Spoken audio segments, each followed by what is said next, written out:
Start your engine! Welcome to the Porch Beer Sports Podcast. Left side!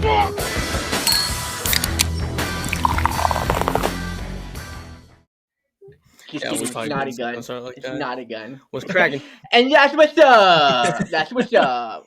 What is this? Hell Episode yeah, 4, baby. week 8? Week 8 already. I know. That's dog. crazy, dude. You wait so long for football to start. I know my happiness is halfway over. Yeah, dude. Like this year we did like the pre-intro to that Dynasty League that got canceled, and like I was so happy because we did like a draft in like July or something. When was that? Somewhere Yeah. around there, Me right? and Garrett were part of it. Our team would have been annihilating everybody. Yeah, but like I was so pumped because I was like, dude, this is so sweet. Like we're doing a fantasy football draft in the middle of July. Yeah, and it's already week 8. And it's crazy. All right, it's already week 8. If and there's like I don't mean to interrupt you by any means, Timmy, but I'm excited for this. What the fuck was that moment for this week's fantasy football? All right, well let's start it off with that because you've been talking about it. Yeah, I got hosed, man. I got hosed. DeMario, Pop Douglas, and Jordan Whittington. What the fuck was that, dog? So Pop Douglas comes in and plays the first drive of the game, and he has 2 grabs for 14 yards. And mind you, he's the most bet-on receiver in DraftKings NFL-wise this week for Drake May, first starting game against the Jags, whatever. So he plays that first drive, and then nothing until the third or fourth quarter, and he comes in and plays 1 snap just to get his snaps over the whatever betting apps they got going on with the voided. I'm not sure. We can't really bet up here, but he plays 1 more snap just to avoid being voided in the bets, and then doesn't play anymore because he woke up. The 33 snap percent rate. So and he woke up sick with an IV and had to take anti-nausea medicine. Not reported. I run him anyways, and he ends up getting me a total of 3.4 points. And I don't know if it's the same with Jordan Whittington, but everything's saying I'll just expect another big day, a lot of targets, production. Go ahead.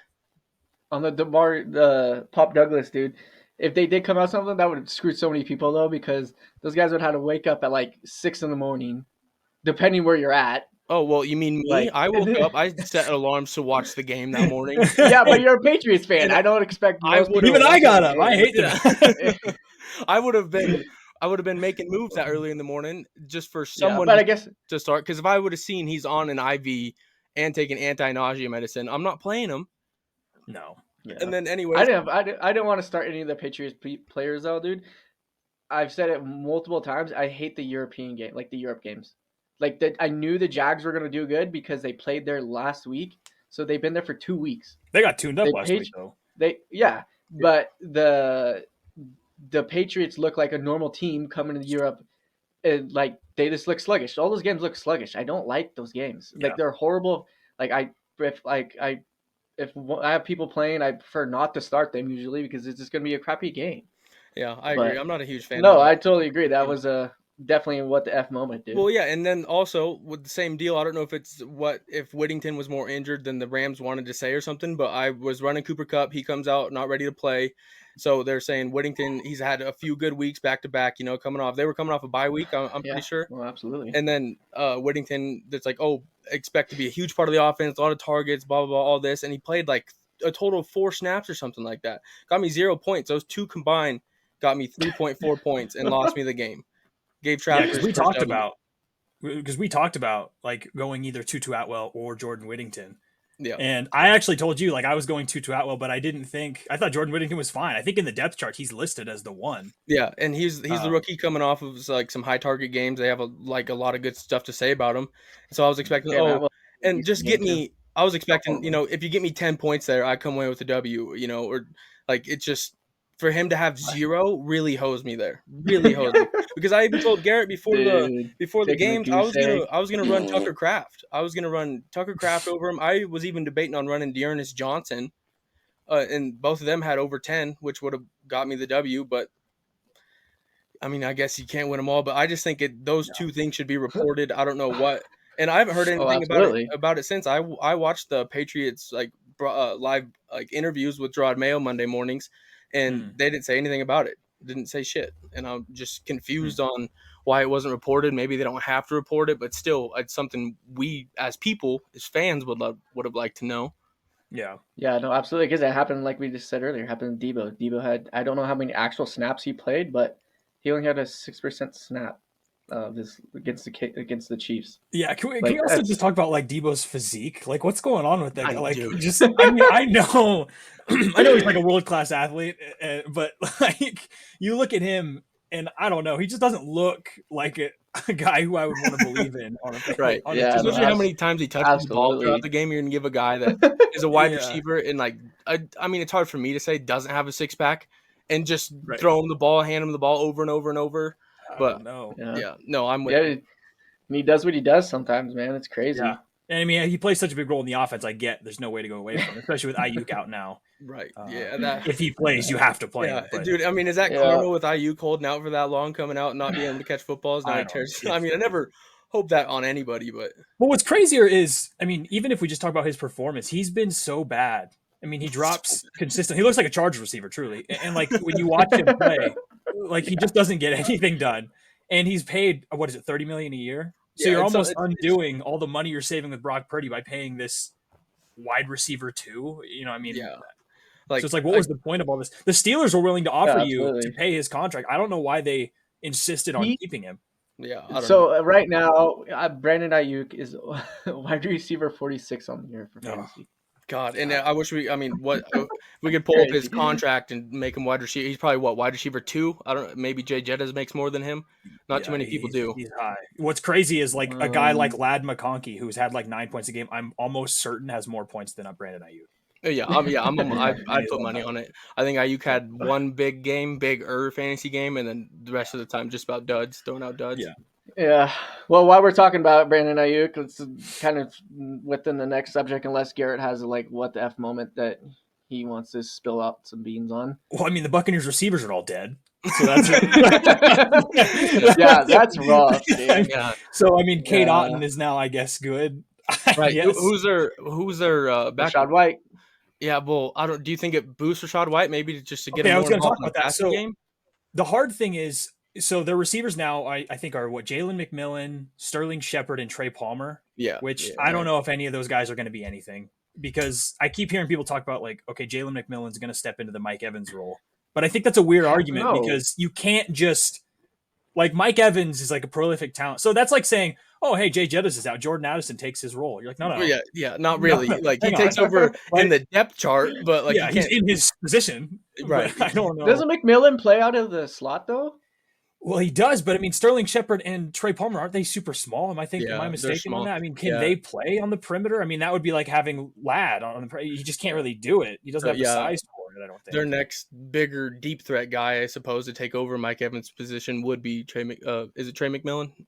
Jalen McMillan, Yeah, Jalen McMillan. Yeah, I get and it. he's probably the most talented of the receivers that I've seen. Right. But I do wonder if this is going to be a team now where Baker's not able to push the ball, and you're just going to get annoying like two Alvin Kamaras with Bucky and Rashad, and they're just getting Yeah. stupid Yeah. receptions every game, and it's going to be Yeah. annoying to watch. Yeah, I know that takes And Kate Otten. it takes such a And Kate big Otten. hit on what the Bucks were looking forward to too. I mean, That was Godwin was such having a a- hell of a year. Mike Evans was having a good year.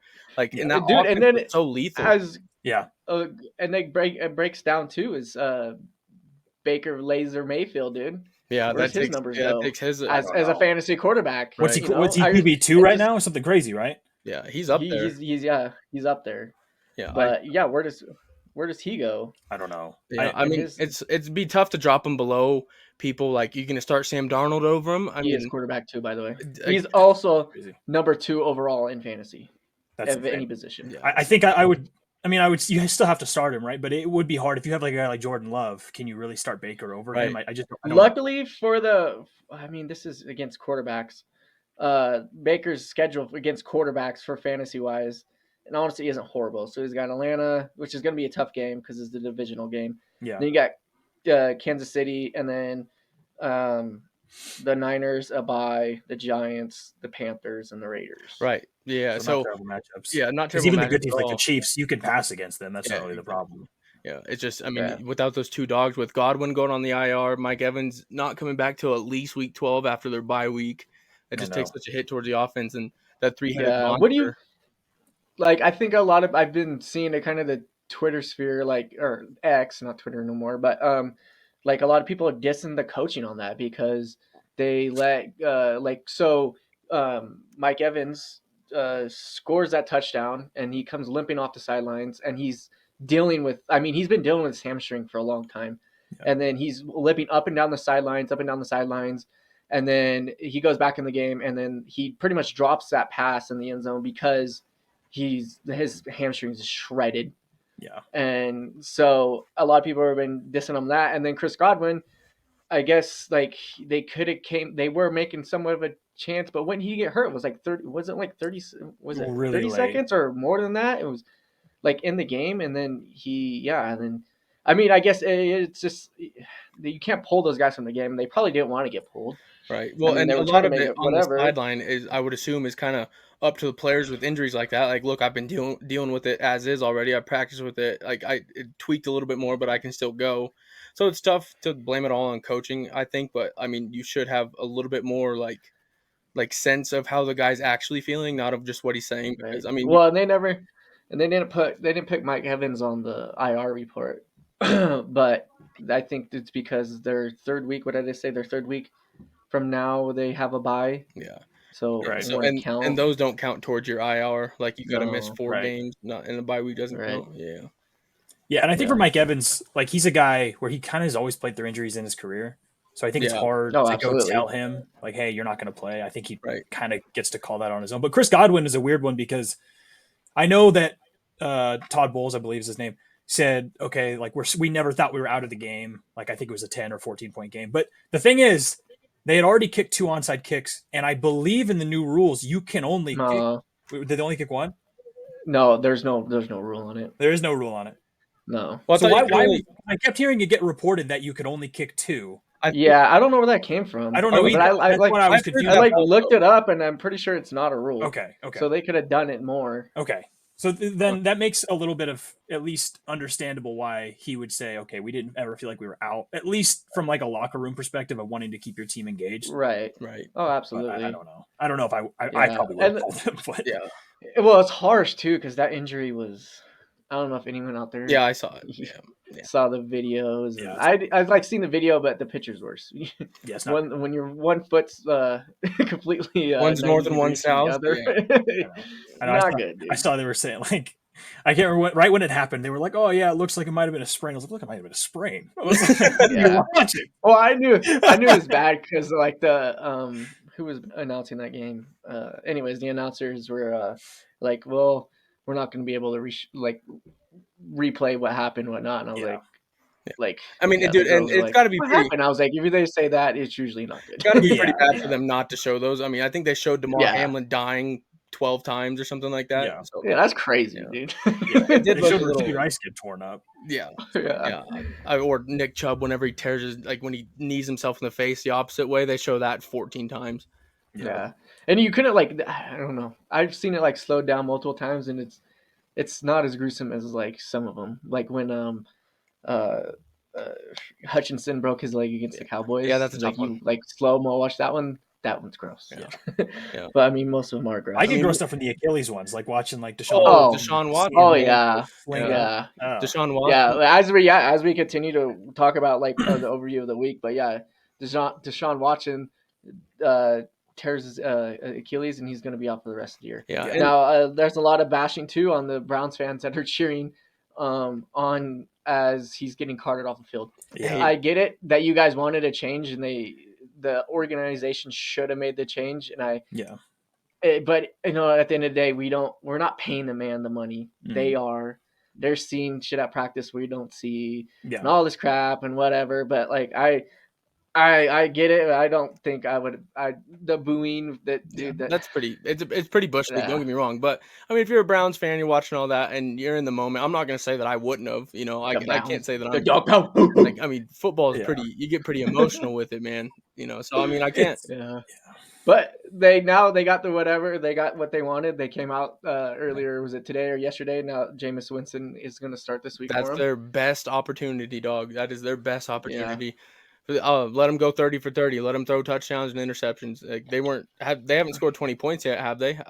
They haven't scored 20 points all year. You know, I think you just let it roll. You let it rock with Jameis Winston until he gets injured, maybe, and I think Jerry Jeudy. I You think think weirdly enough, no Browns Jokos? wide receivers and tight ends. I think their fantasy grades go up. Like I think they have Okay, more potential my with question. Jameis Winston at quarterback. I don't know how much more, but I do think it boosts them a tiny bit. I don't really know. I know they got Njoku and Jerry Judy. Jerry Judy honestly hasn't been up horrible numbers. They're not like miserable. Like if you were in like a deeper league and you needed to start someone all year, I was kind of recommending it earlier this year. Like he gets targets and things like that. But yeah, they traded away Mari Cooper. So yeah, I think the biggest one that proves out of that's going to be Njoku for sure. Yeah. Well, If they don't trade him, because yeah, if they don't just send everything away. The weird thing though is um, when Deshaun Watson went out and they put in Dorian Thompson, I forget his name, the other guy. Yeah, Dorian Thompson. Cedric Tillman was getting all the receptions. Like Jerry Judy didn't get any. Which I don't know if that's going to be consistent. I would be surprised if it was, but it was just odd to me that I mean, Jerry Judy had like 2 catches or something, and Cedric Tillman had like 10.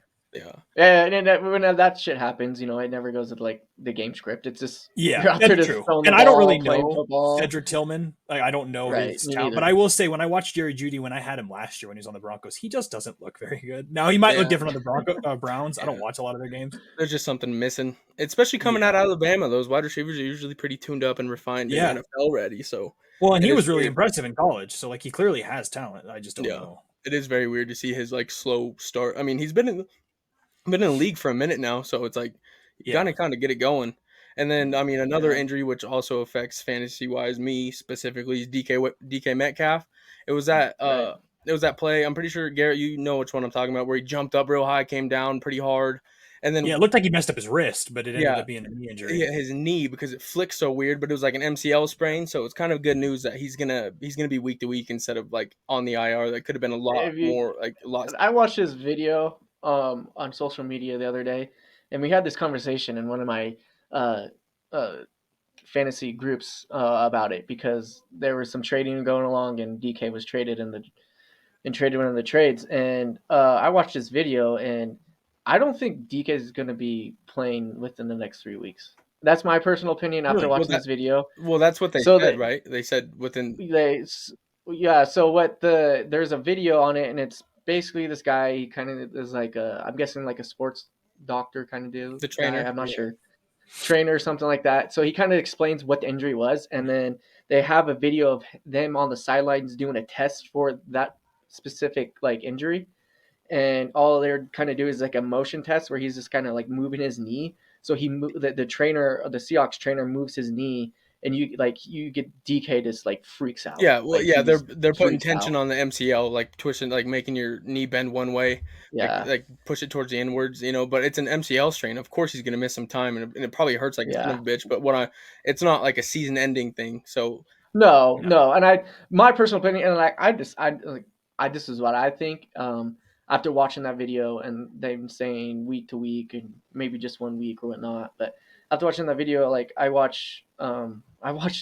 like enough sports, especially like guys that big, like they don't any like joint pain like that. They don't usually just recover real fast. I mean, hopefully it takes a little bit more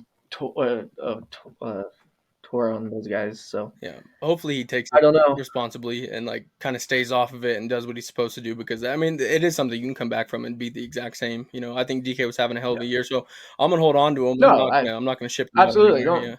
No, I wouldn't drop him unless you're getting to that point in the year. I think if your team is below 500 and DK is like one of your only guys, then you might probably go after someone that's maybe only lost 1 or 2 games and can spare you wide receiver and just trade him away, because you can't.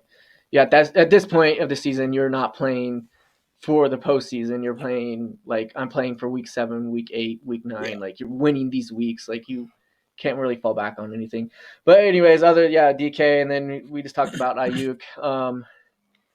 And then I think Debo will be back this week. He had pneumonia or something, but he was released from the hospital yesterday. Said he was feeling a lot better, so I think he'll be able to go against the Cowboys Sunday night. Can we get the Cowboys Other, off these damn primetime games, dude? I'm tired of watching we've them. only had like one. I don't care. It's too many. We get to watch the freaking Jets play every Sure, single see that Yeah, a that's lot. fair. primetime game. All right, yeah, that's fair. I Well, thought they'd do better But by now. yeah, me too. Both of those teams, I thought they'd be doing a whole lot better. Hopefully they can get it speaking of the clicking. Jets, Aaron Rodgers is dealing with the hamstring issue, supposedly. I don't think to be serious. They're not taking it like super serious, but it might be something to look out to if you're a fantasy manager. Yeah. But yeah, other than and then I got confused. I thought they were done with the double Monday night games. Oh I guess they weren't. dude, I don't know what they do with their scheduling, dude. I'm tired of it. Well, especially in the Sunday afternoon slots. I mean, we're watching 3 games, and like you're watching like 6 or 7 in the morning, 3 in the afternoon, 2 on Monday night, and like just I wish it was more just Sunday football, like early, like 11 o'clock kickoffs where we're at, and 2:05. I wish it was more of that, the early morning and the afternoon slates instead of a 7:30 London game and 2 Monday night games that go simultaneously. So it's hard to click back and forth. Yeah. Yeah. Well, and if they insist on having these 2 Monday games, I don't know why they don't just have one at like 4 p.m. and then the next one at 7 and like just have them back to back. They call them double headers, but they're happening at the same time. Right. Yeah. Like, or let's move on to Tuesday. I'd love a Tuesday night ball game, dude. Like I don't care. I don't care about what they got to do or move around or whatever. Just I'm tired of the 2 Monday night games. Wasn't there a couple of Friday night games last year? Am I remembering that wrong? I don't know why I was just throw them there. There was, and also some Saturday games. I know there's some Saturday games coming in our future at some point, but it's weird how they decide these things. But I guess if it works for them, they must be. They probably do it around Taylor Swift's Era Turner, or like I hate everything you're about. But they got to make sure that the stadiums are free for Taylor Swift. That's a good point. Yeah, that's a good point. All right, that's enough out of you. So, but I continue the week. This is some earlier news that didn't happen, didn't happen this last week. But we had some more wide receivers move around, or just one basically. We had DeAndre Hopkins get signed. Who knew he was worth a 5th round pick? Who knew that was it? That's all it takes. I get he hasn't done a whole lot. But... My opinion on this kind of deal right now is I don't really know if you're a DeAndre Hopkins owner, yes, you're thank God, right? Yeah, I mean you're away from Will Levis and that whole Titans offense is just complete dog water, bro. But I mean, and I get like Juju Smith-Schuster, he's out now. He's dealing with the hamstring injury. So I just don't. And my personal opinion is D Hop is not who he used to be, and I don't know. I don't know what he's gonna finish in the year. Well, I think going to the Kansas City definitely like boosts his fantasy usage, especially with the injuries and lack of offensive production that they have. But I don't know what it really puts him over. Like, are you playing D Hop over and then Jackson Smith and Jigba right now without DK? Like, where's your limit? I wouldn't. I think I mean I don't like it. Maybe without DK, maybe no. But on a normal week, I probably would, because or the Chiefs are so limited in options. Right, exactly, or maybe take at least give it a week or two because basically so when Juju came back, Juju had he was having an okay year with him, but he's already played in the offense. He's been around there. He played for there a year. Kareem Hunt, he's came back and he's already played with the Chiefs before, so I think it's going to take a little bit of time for D Hop to get settled in a little bit. So if you have to start him, I guess you have to start him. But I have to. I'm doing it. Yeah, I don't necessarily think. Yeah, I'm saying I don't think it's the worst thing possible. But I mean, they play the Niners this week, right? No, they played last week. Yeah, the Cowboys play the Niners. Chiefs. Yeah. The Chiefs play the Raiders, the Bucks, the Broncos, the Bills, and the Panthers. Well, decent week to start them off with something because I mean they're definitely going to incorporate them in the offense. They don't really have an option not to, and I mean they get them for. I'm sorry. Go ahead. No, you're good. You're good. I would say they got them for dirt cheap, so you're not really missing a ton here. Yeah, exactly. No. I was going to say, I think the nice thing is if you're a Travis Kelce owner is like they can't just double team you constantly anymore. Right. At least you'll get Yeah. something. Because Travis Kelce's been underwhelming all year, which miraculously, because tight ends are all so bad, he's still like top 10, which is Yeah. criminal. So praise Well, Debus if you're a Travis Kelce guy, because it has Noah to take Gray, attention off of him. Like it, Yeah. yeah, but Gray played Kelsey last week. yeah, Yeah. Noah Gray's not a bad tight end either. So I mean, it's just No, and it's he's easy not. to find your other tight end when Travis Kelce is. They're clearly double teaming him. I mean, they'll have a monster on him, two guys watching him all game, especially when that's the only thing that moves the ball for the Chiefs. So that hopefully Hey. takes a little bit of stress off Kelce. The tight end topic here, Big White. We talked about it before the podcast. Damn it. Is he back or what? No. No, I mean, you don't maybe, know? but I hope. mean, I don't. He plays like half the snaps. He just doesn't play enough. Like Right. nothing's changed. He had the Yeah, same amount of right. targets as he did the weeks before. He had the same amount of play time. It's just if you find the end zone, and I'm not willing to bet on that on a team with Derrick Henry and Lamar Jackson, who are absolute touchdown Absolutely. hogs. yeah. No, Yeah, I agree. I get mean, it. dude, Derrick Henry on this Ravens team, that offense runs the football better than any team we've seen in a minute. Yeah. I think Derrick Henry's a monster, dude. He's like what 6'3", 247, 250, huge. and he has like the fourth fastest clock time with a football in his hands this year. No, I agree. Yeah, because the Ravens. Yeah, he's only got 54% of the snaps in the last 2 games, Yeah, 3 it's just- games. Mark It's not Andrews, enough. it's just not enough, Yeah. especially when there's a lot of tight ends out there that are playing a lot more snaps than that, and just the opportunity, and like Garrett said, to bank on touchdowns, especially 2 of them for the Big White it's going to be a tough ask.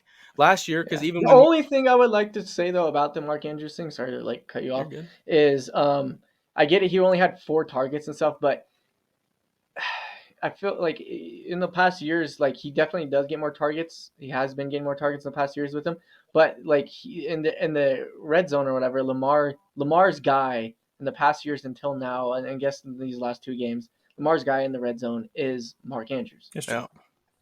So that's the whole thing. Like I like I said, I just picked him up because I had to play him because my starting tight end Fergie was on bye, but it was nice to see that like he's getting more usage in the red zone. Right. Yeah. Yeah, and like, that's what whatever. I think I had him last year. But I totally agree. Derrick Henry, there's no reason right. to really, honestly, from the 10-yard line to pass the ball. Well, even in the mean, entire red zone in the 20 in, like having Mark Andrews and like hoping that Lamar Jackson is going to find him, well, they're probably just going to give Derrick Henry more opportunities, especially if they don't have any negative first or second down plays. It's like 3rd and short, 3rd and something, give the ball to Derrick Henry, or Lamar's going to pull it and take off with it. And both of those are 2 very solid options rather than trying to find Mark Andrews in the end zone.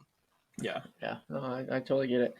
But yeah, anyways, that's pretty much wrapped up the week. It was a good week of football, some good high scoring games. It's been good for fantasy the last couple of weeks. It has. Our next topic is we're getting to that time of year now that you can really start thinking about postseason, especially teams that, let's say, that are above 500. You only have 1 or 2 losses, or well, maybe 3 or so. I mean, there's a lot of fantasy football left still to play, but we're getting that time of year. And if, like I said, if you're a winning team, some guys that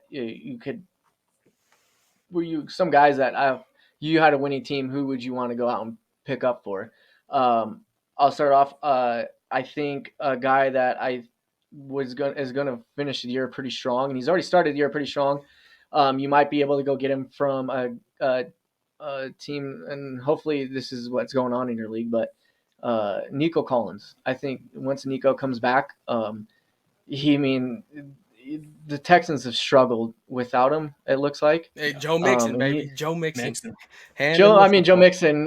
Woo! Yeah. I was high on him this year. I drafted him almost every league I had, and Yeah. I've been awesome. But yeah, I think Nico Collins. I mean, if this, like I said, it's almost just a situation here. Like if someone in your league is kind of have a losing record, go out and make a trade for him, because like that person, I mean, and hopefully they play enough fantasy football to understand that like they're trying to play for week now. They're not playing they're not in your position, they're not playing for playoffs, right? Right. So, and I think you could go make a trade for someone that's desperate and can go pick up Nico Collins for sure, because I think I think he finishes top 3 wide receivers the entire year without playing these games. What if are he you can stay sending healthy. for him? Yeah, because you got to offer something pretty big still. Like, what's the Yeah, talent level you're looking at? That you're like, okay, I feel comfortable giving that away to basically sit on my hands if I'm 5-2 or something along those lines. yeah. I would just say it just kind of depends on like you got like your strategy, like your strength of your team, right? Like I'm giving up, like if I would go to like I'm giving up a running back or something, right? So Just one? like Like if you're I just would gonna go one strengthen, player?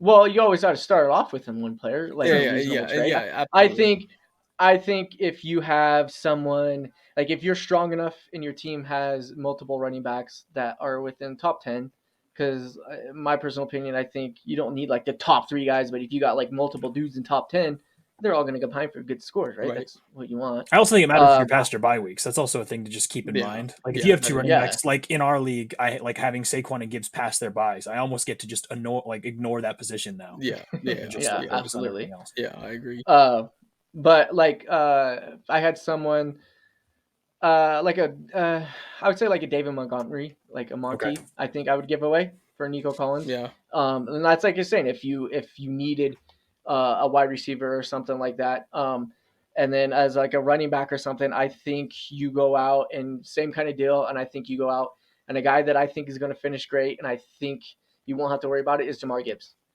He's young. He's starting to pick up. He's starting to pick up more in the offense. I know he does have a split backfield or whatnot, Sure. but and I know he's probably not getting the red zone touchdowns. well, But I think it's just that backfield is like I'm comfortable with having Monty or Gibbs just because oh, it's absolutely, it's Me too. the most like clearly like well split backfield we've seen in a minute. You know, both Monty and Gibbs get a lot of touches. They're both in the passing game. Monty has gotten the majority of red zone like goal line touches for touchdowns and Yeah. everything, but Gibbs still Mhm. has a few of them too. I think he had 2 the other week, and then this week with yeah, Monty fumbling. They clearly just yeah, shifted all the way to Gibbs, which I mean you should yeah, do yeah. just He to had two. He had two TDs this week, and the This is his crazy thing career is day. like It was his best day ever. yeah. Like in fantasy. yeah, yeah. He has. And the crazy thing is like his snap percentage. Jamar Gibbs' snap percentage is around 54%, which is crazy because he's putting up and he's running back number 7 Right. of the year right Yeah. now with that snap count, which like I said is nuts. Yeah, Like, Yeah. that line and seam. he's That average, and that's the thing too is we gotta look at too as like maybe another guy to maybe look at a little bit. And I think is in the same boat, but a little bit lower down there would be like J.K. Dobbins or something. Just because they're a run first team, they want to run the ball. Yeah. Like they make it a vocal point that you're going to run the ball. even this week with the So Chargers, I mean, they were having struggles running the football and stuff, and really getting things going. But they didn't go away from it. They just yeah, kept trying to way pound the to ruin our football. freaking parlay, freaking J.K. Dobbins, Hey man, dude. that's Listen, I'm not happy about it. Yeah, I mean you guys lost the game. It I sucks, know. Well, but Justin Herbert made almost no mistakes, threw for like 350 yards and no picks, and we still lose because yeah. we are trying to take poverty Patriots players who fumble in the end zone. Yep, yeah, you got to get away from that. Jalen Rager is that poor bastard, dude. As soon as I saw that happen, hey, but also, what happened to you get the ball and you put it towards the arm that's closest to the sideline? That's just I don't know. like no one does that in the NFL anymore. And if you would have done that right then that fumble goes right out of bounds.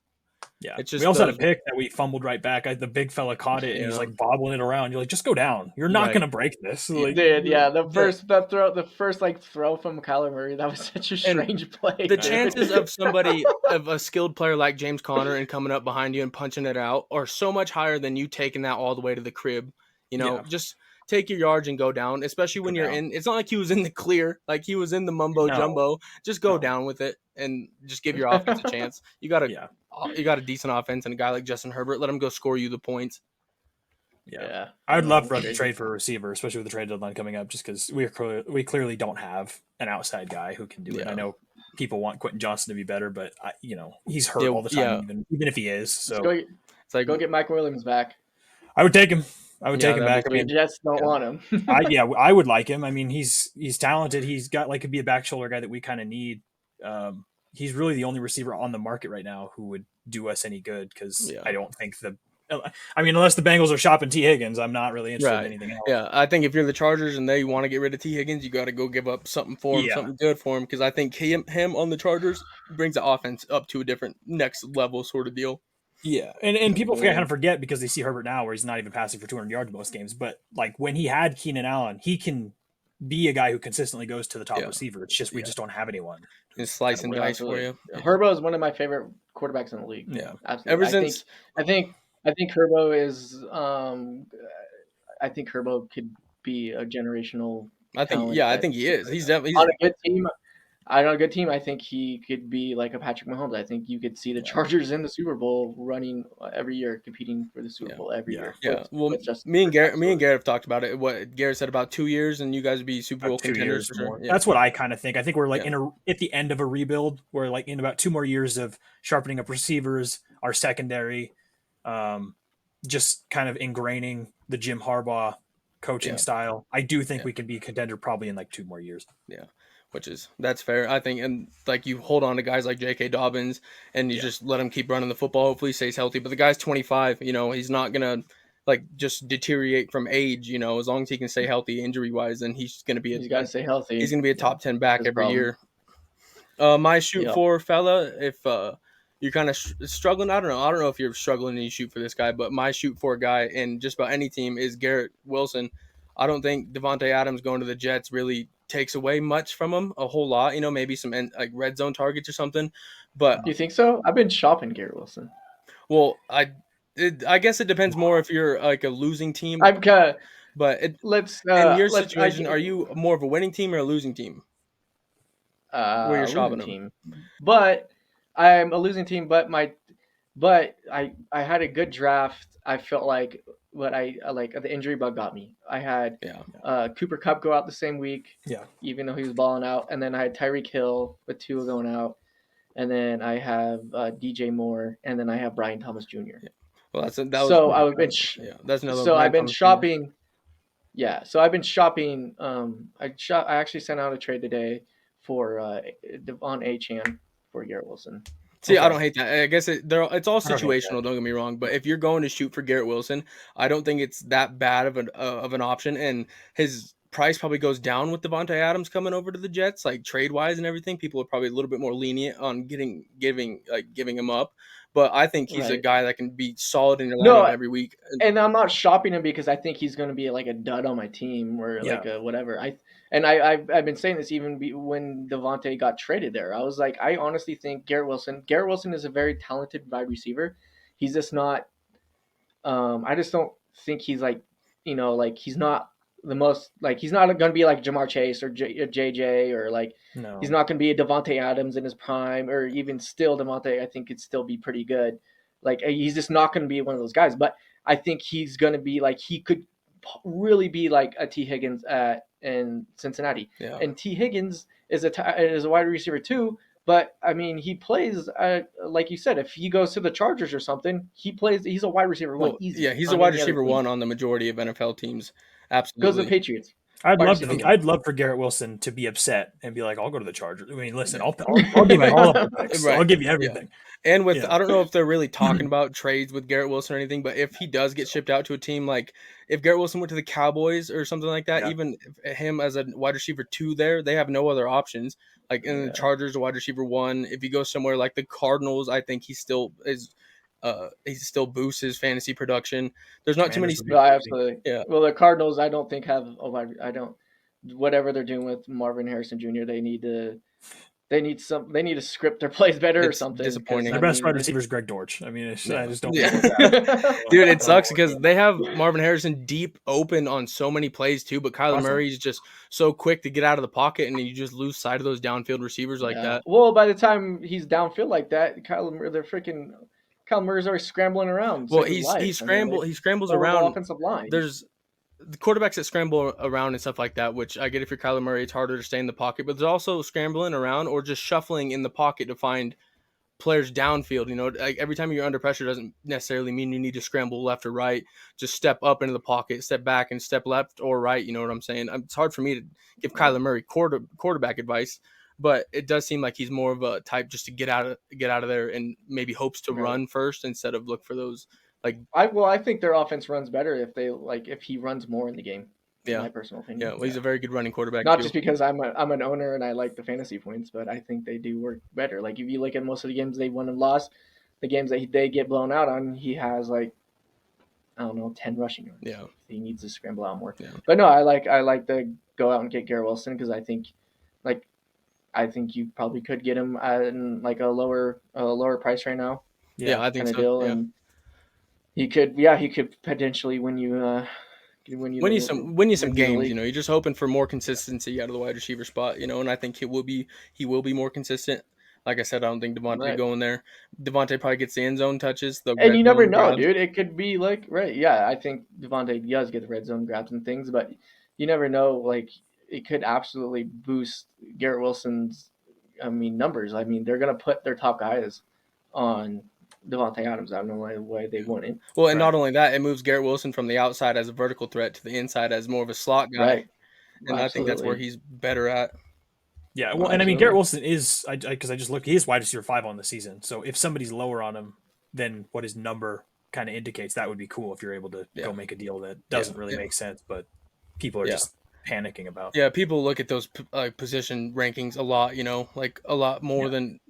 Well, I guess it's kind of getting into like the set in stone of the position rankings because Garrett Wilson's will go down, but like a lot of those dudes, like Cole Kmet has had some huge games at tight end, like numbers wise. But other than that, he hasn't done like a ton. But those huge games, since the tight end like economy is so low, it keeps him in the top. I'm not even sure what he's at. I'm sure he's top 5 tight end right now. But it's just those big games and stuff like that. They kind of like even out throughout as the season goes on. He's tight end 3. Yeah. Like, so it's just stuff like Garrett Wilson had one really big game, and like with all the other wide receivers, He had a couple. He had a 29 and a 24. Yeah. So with his, but he's also it's hard, dude, because Garrett Wilson was the most targeted wide receiver as of 22 targets in one game. But I think that's almost not necessarily a bad thing when you look at it because you think, okay, Devontae's there, he's going to lose all those targets because Lazard was averaging like 8 targets a game, and Lazard's right. So if so I think it's far more likely that those targets get shifted away from him than Garrett Wilson. He'll lose some, but I still think I'd be shocked if he has under 8 targets a game. Right. Yeah. Yeah. No, I agree. And 8 targets a game is a solid amount. That's a good. No, absolutely. I believe anything 7 and up is a good amount. Yeah. Is that your only guy you're gonna pick for? No, to shoot for it's also Brian Thomas Jr. from the Jags. I think he's going to be a solid wide receiver week in, week out. The Jags got to throw the ball a lot. They're probably not going to be winning a whole lot of games. Even against the Patriots this week, he had 22 or 25 points or something. I mean, he's clearly their number one. He's a very good, like, refined wide receiver, runs good routes, is a deep threat. His targets aren't crazy through the roof, but, I mean, he makes the most out of them other than that one week where he dropped a touchdown target. Yeah. But I think Brian Thomas Jr. is going to end up top 10 easily as a – well, I'll be He's careful. number 8 right now in the season. Yeah, honestly, I'll be careful with the word easily, but I think Brian Thomas Jr. keeps progressing throughout the season. Yeah, Brian Thomas. His only concern is just target. Not target share. His target share is good. It's just like in the last game.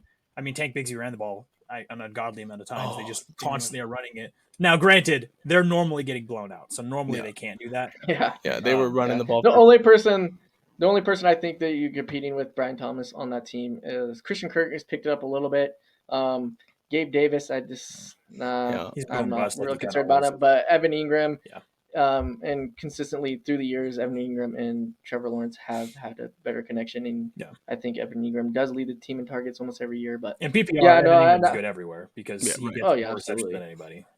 Right. Yeah. But I totally agree. I mean, looking at Brian Thomas's stats right now, I mean, he doesn't. The most targets he's had in one game was he went 2 weeks. He went week 3 and week 4 with 9 targets. Last week he put up 22 with 5 targets. But the thing with Brian Thomas is they use him as like their deep ball threat guy. So, I mean, he only had 5 targets with 89 yards and a touchdown. Yeah. I mean, like, if you look at his stats, he's got the amount of yardages per target. He had week 2, he had 4 targets, but he had 94 yards. Right. That's crazy. Yeah. And it's like, if it's a sketchy thing to rely on, but if it's working, it's working, if that's what they're going to use it for. It is a very sketchy thing. It's nothing that I don't look for personally as an owner. I just drafted him, and then I just been sitting on him, and he's worked out for me every week. But I totally agree. What do you got thinking there, Garrett? I'm going after a lot of injured guys is most like my thing right now, to be quite honest, because most of my teams are doing pretty good, barring a couple. But so I'm going Right. after guys like for flex spots, guys like DK. If the guy's panicking there, that's a guy I want to go after. Right. I'm hitting up all like, and even the risky guys where I'm not so sure. Like I've sent trades to every CMC owner. I've sent trades to. I'm also going after Right. Olave, which I don't think a ton of people are doing. He's coming off a concussion. His projected. What do you like? What do you like about Olave? What I like about Olave is there is no one else. Like Rashid Shaheed is dead. Yeah. He's on IR. Okay. Derek Carr Right. comes back next week. Obviously, you can't start. Even if you get Olave, you can't start him this week. But that's why I like going for him right now. Right. No. Yeah. Nobody's playing absolutely. him with Spencer Rattler. Spencer Rattler sucks. Yeah. But when Derek Carr comes back, I think he's a decent mid to high wide receiver too. Like he's a good flex play, and I think you could go trade somebody in your flex spot who's not as good, like Javonte Williams or something, and go get him right now. Yeah, I agree 100%. And with like his lack of production throughout the season, with the Rashid Shaheed big touchdown plays and stuff, his position ranking is like near 100, so he shouldn't really cost a whole lot. But I was big on Olave going into the season, and when he gets those receptions and targets and stuff, he has decent games. What do you think about Olave with Rashid gone though? Do you think? I don't think it necessarily like he's going to get those big plays that Rashid Shaheed got. I just think the offense is not going to constantly be off the field because they're throwing these deep balls, and they're going to have to play more intermediate passing, which is conducive of him scoring more points. So I think and if Olave was getting 8 targets, if he's now getting 10 or 11 with better ranges, I think it just works out better. Right. No, and that's a good point. I agree with that because Olave is good. He's just one of those quick little guys. Yeah. he just gets wide. He just gets open. It's easy for him to get open. Yeah, and he does have deep play potential also. Like he was a pretty good deep play. And Derek Carr, that's Derek Carr's cup of tea right there, dude. Yeah. The dude likes to throw the long ball. Yeah. And it's probably too late now. Like obviously if a guy's hung on to guys like a Tyreek this long, you probably can't get him. But a guy like Jalen Waddle, I probably think you can still. Because if somebody has him, he's not happy about it. He's been having to suffer with this guy on his bench. So if you give him somebody kind of the same level, like a Javonte Williams guy right now, I would do that just to go get a guy like Jalen Waddle because Javonte Williams just blew up for 26. The Broncos offense is not very good. I don't believe in it to a high level, and Bo Nix will steal touchdowns. So for me, if I can go get a guy like Jalen Waddle, I'll do that as well.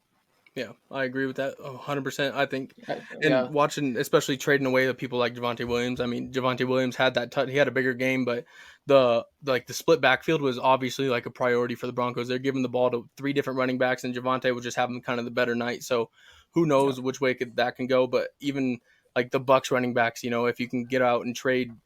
I don't know if I'd probably trade Bucky Irving for Chris Olave. I think I have a different perspective on Chris Olave because I think he could be a top 15 wide receiver in fantasy.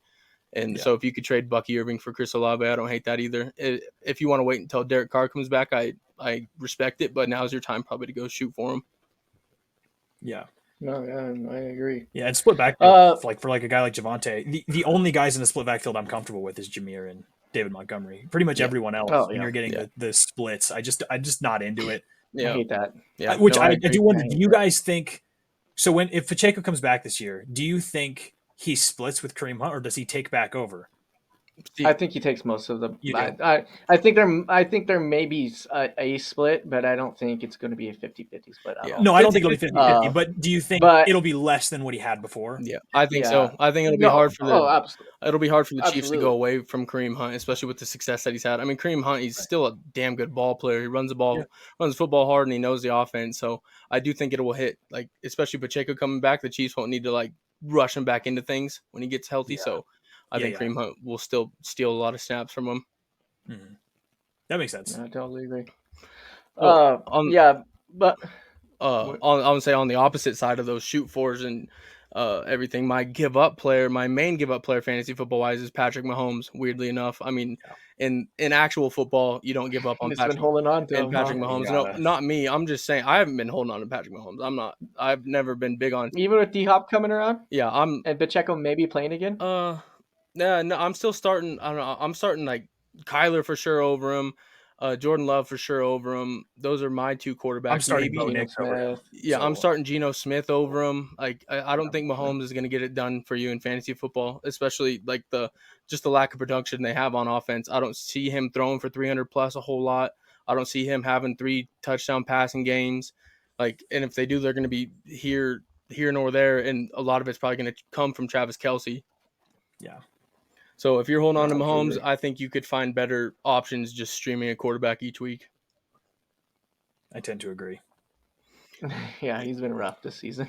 Yeah, it's hard to watch, man. It's tough because, I mean, in NFL wise, actual football, Mahomes is one of the best quarterbacks. But right now, I mean, 6 touchdowns, 8 interceptions. It's kind of tough to lean your hat on it, lean your hat on something like that. yeah. No, absolutely. No, I totally agree. Yeah.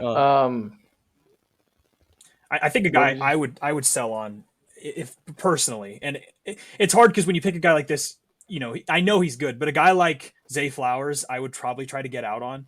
Yeah, I like Zay Flowers a lot. I think he's talented. Yeah. I just hate the offense he's on for his production Yeah, because I agree. in most games they're going to be up. There's going to be no reason to pass. They're going to just run through everybody. So he only really gets anything going in these good matchups. Now, if you want to stash him on your bench and then when if the Ravens play somebody like the Lions, that makes perfect sense to me. Right. Because that's when he'll have his big games. But if you can go get somebody who's equivalent, which I don't even know what an would you go get Jamison Williams from the Lions for Zay Flowers? No, I wouldn't quite do that. I need a little more. I think you could maybe go out and trade for, like, if you had like a winning record and you whatever. I think you can go trade for like a Puka. Yeah, I mean, if you're able to do that, I would obviously do that. I would take the risk on that. Yeah, I agree. That's probably pretty good. I would even take the long shot of a Mike Evans stash. Yeah, for Zay Flowers, to be quite honest. Even though I don't know when he'll be back, maybe week 13, I would take it for just the playoffs if I'm able to get there. Yeah, no, absolutely, yeah. No, I totally agree. I don't hate that at all either. I kind of shipped out Zay Flowers because I was thinking the same thing. Is like he can have those big games, but those ones in between just hurt too much. Where like the matchups and stuff. Even when he went 9 for 9 grabs, 132 yards, it was all in the first half. Like once they get out and above, like and winning by a significant amount, they don't have any reason to keep throwing the football. And if they do, you can just do checkdowns. I mean, Bateman's not a bad wide receiver either. Likely and Andrews at tight end. You can get first downs in other ways than getting the ball to Zay Flowers, unfortunately. Yeah. And a lot of the times they're just going to hand the ball off. And another one that I don't think most people would agree with me because I know he's good. I know he gets a lot of run. I know that he gets a lot of touches in his offense. I'm not as big on James Cook as everybody else is. Yeah. If I could go from James Cook to Josh Jacobs right now, I would make that change.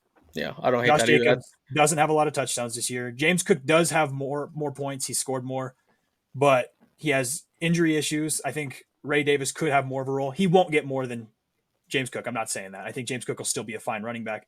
I don't like the offense he's a part of for his production. The Bills have struggled a little bit, and then even when they get there, Josh Allen is a touchdown hog. Yeah, if I could go get Josh Jacobs and hope for touchdown regression, that's what I would do. Yeah, and I mean Josh Jacobs, that Packers offense. I mean, I'd like to have almost any skilled position player off of it. I mean, Josh Jacobs is like number 4 or 5 in rushing yards this year, and like the touchdowns will come with those yards. They're not just always going to stay stagnant. So, and they are trying to get him more in the receiving game, and then you add those PPR points onto Josh Jacobs. I agree. I think you. I also really like their schedule coming up. The Packers have a really easy schedule. It's for even guys like Jaden Reed, where Jaden Reed does have the same problem Brian Thomas has, where they basically have no floor. Like they can score nothing, but they also can score 30. So would you rather have a guy like a Jaden Reed or a Brian Thomas, or probably what D-Hop is going to be, which is a 12 to 14 every week. Yeah. Pretty in the middle guy. He's not going to give you those 0-point games, but I agree. So I don't know. I'd rather kind of gamble, in my opinion. Yeah. That's what I like. I love those big time players, those big point opportunity fellas. So speaking of my guy, and I think he's kind of in that category.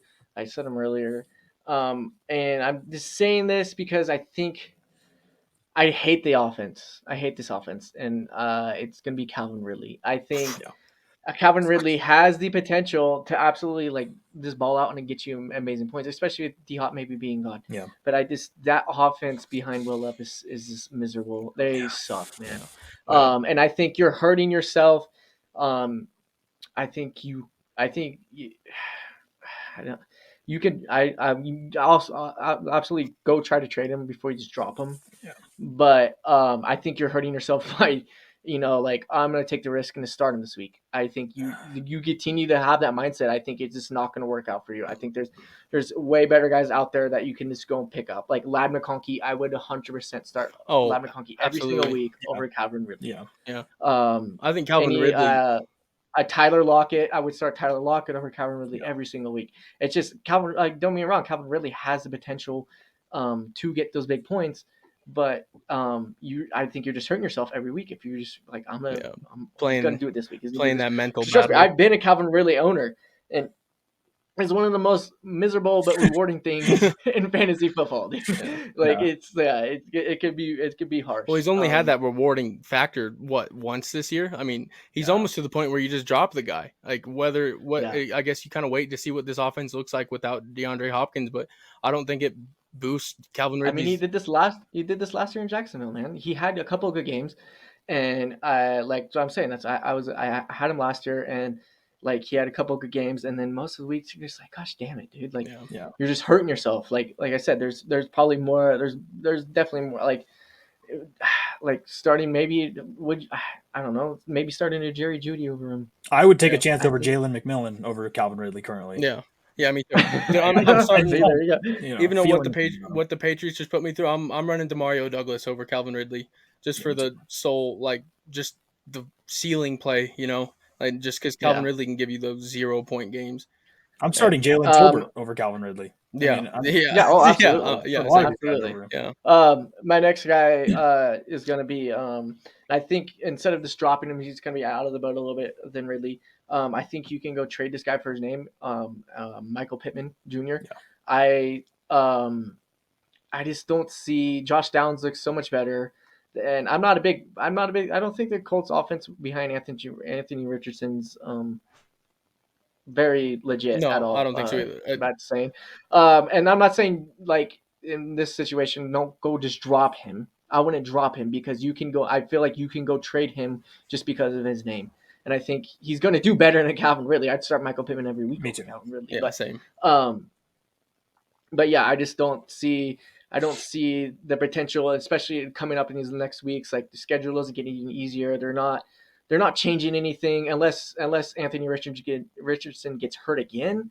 Then, but even at that point, when Joe Flacco comes in, he's not number one. He's a decent, maybe low, high, like a mid-range wide receiver 3 for the week, I think, every week with Joe Flacco. The only change that offense is getting is with Jonathan Taylor coming back, it might clear up a little bit of coverage, but with the quarterback who doesn't deliver you the ball, it's the same thing with Will Levis. I mean, Anthony Richardson's not as bad as Will Levis, but if your quarterback's not giving you worthwhile targets, it doesn't really matter if he's throwing you the ball a lot because you're just not getting anything. So that makes no difference. Yeah, it's tough to start any Colts wide receiver at this point, and Josh Downs has looked better than any other wide receiver. It's just the Colts are so they're so hell bent on playing Anthony Richardson and then giving him all these quarterback design runs still, and so his injury, he's probably pretty injury prone with how many times he runs the ball a game. But even with Joe Flacco, I do agree that Michael Pittman, he does go up with Joe Flacco, but I don't know how much. I mean, Josh Downs, his value goes up significantly with Joe Flacco. And if Flacco was the starter, I'd feel more comfortable starting Michael Pittman every week. But since that clearly isn't going to be in the cards unless Richardson goes down, the dude out there and he just slings the ball, baby. And I think you try to trade nothing him to for lose. for what he's worth. Yeah, cut him. He doesn't care. Yeah, if go ball. If you cut him, he'll go to a different team. Yeah, he'll be exactly. There's. You should go back to the Browns. Yeah, no. We should be lucky that the Vikings don't have Joe Flacco right now. I know, Sam Donnie's clinking it up. So let's move on to this coming week waiver wire pickups. Let's start it off at the quarterbacks. So I can't believe how few I'm going to say this guy's name, but we talked about it earlier, and I think a good waiver wire pickup for this week is Bo Nix. He's just doing what rookie quarterbacks do. He scrambles the ball a lot, which is good. I mean, especially in the fantasy point of view and everything like that. And he's been putting up decent numbers. I mean, if you would have started him within the last couple of weeks, you would have been happy. I mean, he's only had one game under 10. It's harsh for your quarterback to do that, but the last 3 weeks, he's had 27, 25, and 14. I mean, he's been QB8, QB9, and QB18 of the week. That's pretty solid. Like I said, and he's got, at least for the next, especially this week, they're playing the Carolina Panthers at home. He should put up decent numbers. Next week they play the Ravens. And the Broncos will run up the score, so you don't have to worry Yeah. about him just like coming out. No, Sean absolutely. Payton is a Absolutely. scumbag. They will absolutely bury a team if they can. Yeah, I think Bo Nix is a good. Absolutely. I don't even hate him if you have to start him most weeks. Honestly, Bo Nix he's better than I thought he was get like the most ready NFL ready quarterback coming out of the draft, and he kind of seems that Well, way. yeah, played for multiple. Well, him and JD Daniels both played on multiple programs, which is good to see. So Dude, you see, like Anthony Richardson. Did I watch this stat on him? The dude barely. Did you know the dude barely threw the ball in college? yeah, dude. Since like high school and the amount of games he's played is crazy. He has not played a whole lot of football games. He hasn't thrown the ball a whole lot.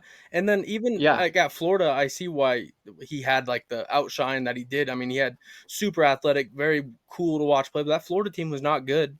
And usually those quarterbacks that are on bad teams, if they're a bad team regardless, but if the quarterback has good stats, like Drake May was on North Carolina, he was on a bad team, but made him look pretty good because he's a good quarterback. If Anthony Richardson would have made that Florida team look good, I think like he would obviously be playing better. But it's not like he took that team to the next level or anything. He was just fun to watch and brought that exciting play sort of style. Yeah, that's crazy. But yeah, anyways, that Bo Nix, and then another good stream start. I think as quarterback.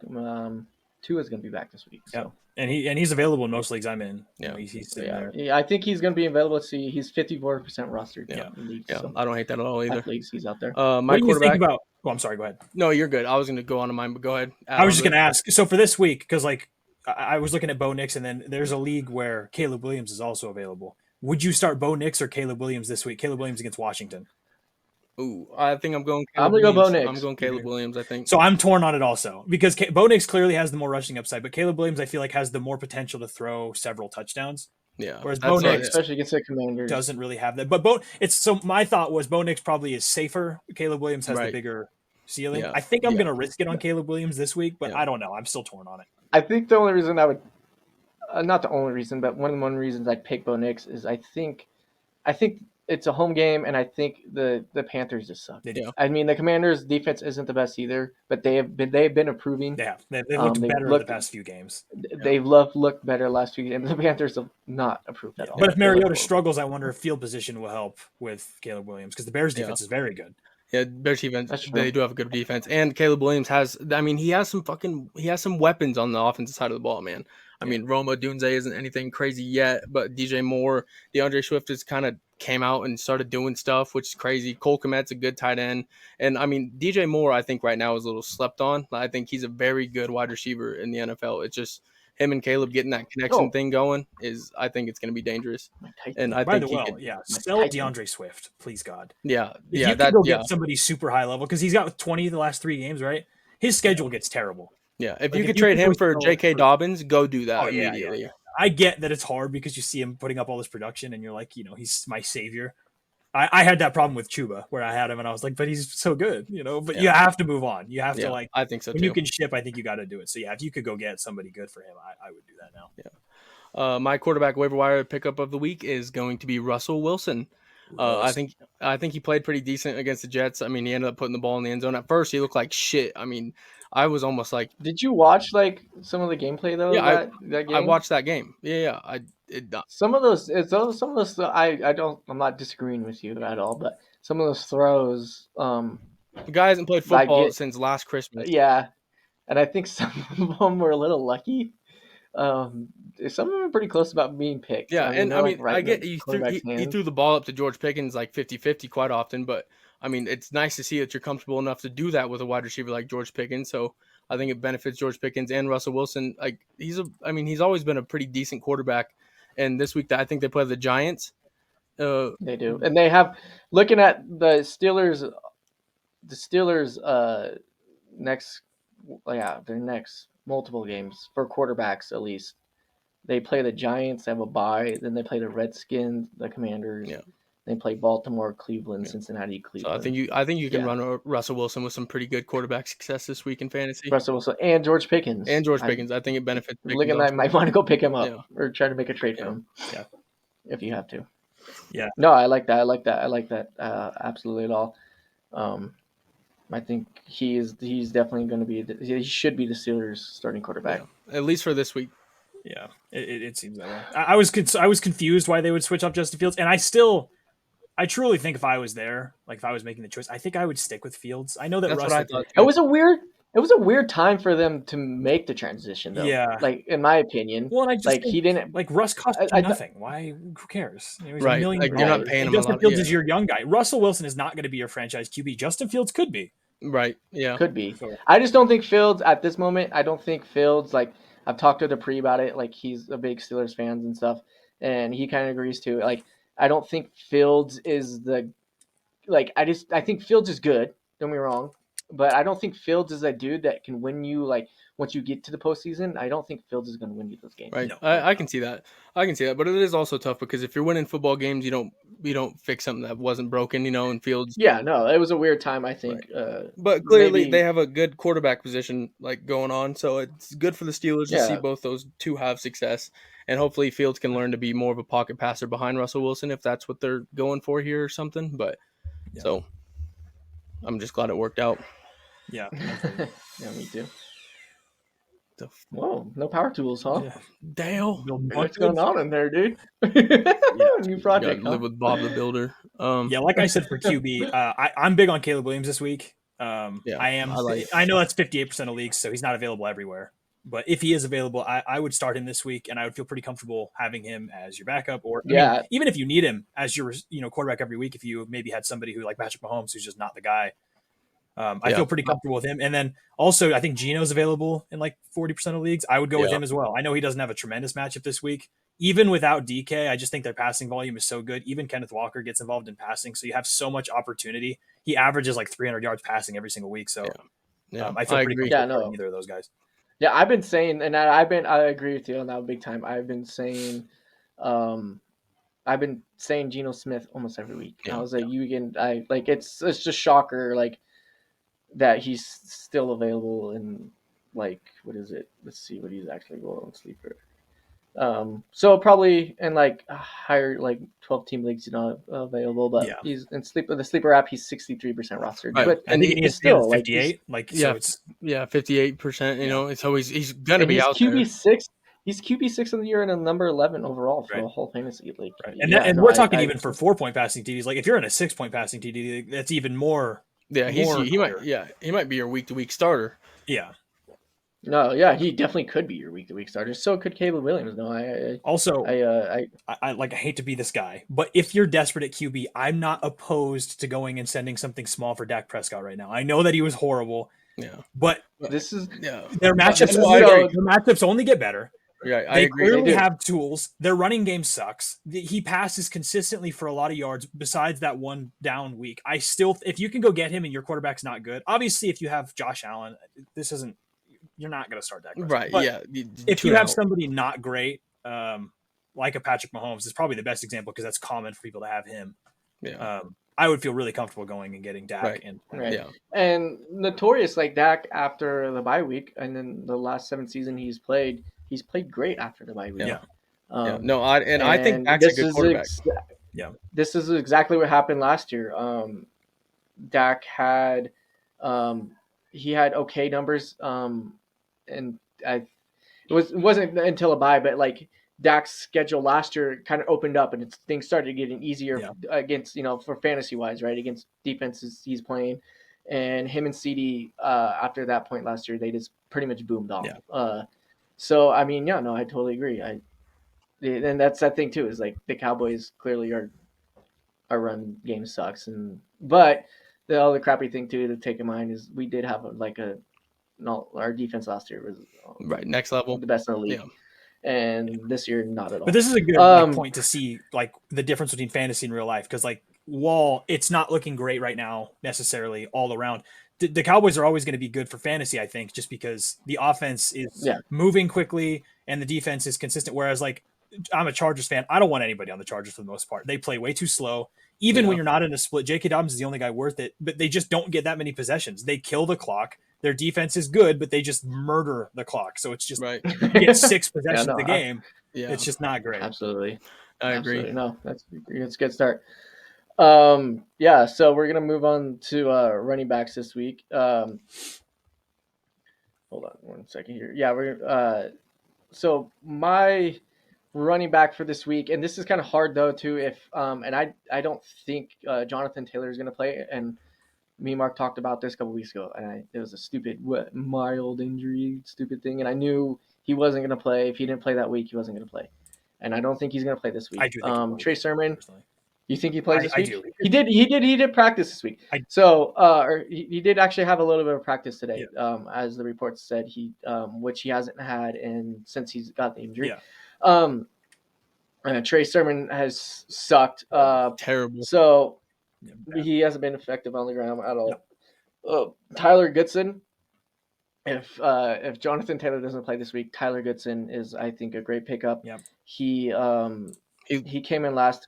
He's came in the last like 2 weeks. I think he out carried Sermon this last week against Miami, and he had 14 attempts, and he had 51 rushing yards with a touchdown. And he looked way better than Trey Sermon. Well, there's just way more explosive. There's clearly a skill level between those two. And Trey Sermon looks slow when he gets the ball in his hands. His moves aren't as well. Goodson looks like he's getting up and down the field, north and south, real fast. And that's kind of what you want to see. And he's more involved in the passing game, like more capable also. Yeah. Right. And my next guy here is I think you needed to start him. I think he'll have a okay week this week. Next guy is going to be Jaylen Warren. He's only 45% rostered in most leagues. And I know it's hard because I think if you had the ability to stash a player, I think Jaylen Warren as a running back, I would stash Jaylen Warren. He's, I think his productivity out of the backfield, catching balls and things like that, are a lot better than Najee is. Mm-hmm. And I don't think he's going to out-snap Najee. Don't get me wrong, Najee hasn't looked horrible. He hasn't looked great. But I don't. I think he will do a lot more. Russell Wilson likes to target his running backs out of the backfield. True. A lot more than most quarterbacks. So yeah, like I said, if you could go out and he's coming off an injury. But if you can go out and you can stash him, I think if you had to start him this week, I think so. They play the Giants and then they have a bye. So if you had to start him this week, I don't think it's a horrible start. Yeah, I think Jaylen Warren can be a flex play most weeks just because of his pass catching abilities. Yeah, from now on, I absolutely think so. Yeah, I agree. If you can stay healthy. What do you guys think about the Giants running back room? Obviously not for this week because of playing Pittsburgh. But do you like Tyrone Tracy over Devin Singletary, or I do. Do you like I do. them to start? I like, if I have to pick one, I'm starting Tracy over it. I think Tracy kind of took those weeks where Singletary wasn't playing and kind of like gave his workload obviously like went up a ton, and he's clearly more fit for a running back one sort of spot, more explosive, better out of the backfield catching. He outsnapped Taylor, so both of them were back this week. And he outsnapped Singletary 65%. Yeah. More. Now is that because Singletary's coming off an injury, or do you think that he's fully taken on the I think if I was the Giants, I think you give the full role to Tyrone Tracy.